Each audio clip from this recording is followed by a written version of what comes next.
So here's another question that kind of goes along that same line. So once laws are passed, policies are established, um, those policies then apply to all education in the Commonwealth, or are there exceptions? And if so, could you maybe give us some examples? For example, so public schools certainly fall under that jurisdiction, but what about private schools, whether it's K-12 or college, university level, homeschool? We have very few charter schools, but that type of thing. Talk to us a little bit about that. Sure. And it's one of the most critical items and an item that I think you need some senior legislators on both sides of the aisle to be there, because one of the questions I ask myself and often ask the legislative staff when we get bills is this going to apply in the K-12 arena to public schools, private schools, and or homeschools?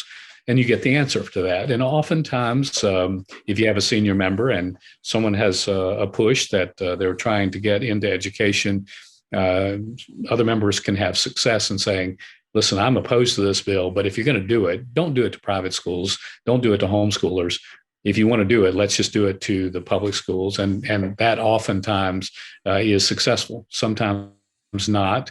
But in general, with some of our senior members in the Senate, we've been able to get those policies adjusted to just public schools. So that's been very helpful. In the past, we've had a very favorable environment in Richmond for homeschoolers.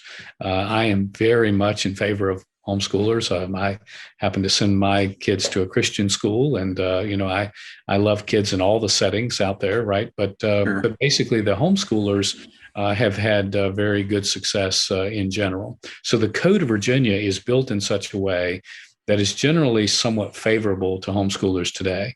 That's starting to crumble now as you're seeing more and more of the left-wing policies. They want to make sure all children are indoctrinated kind of similarly.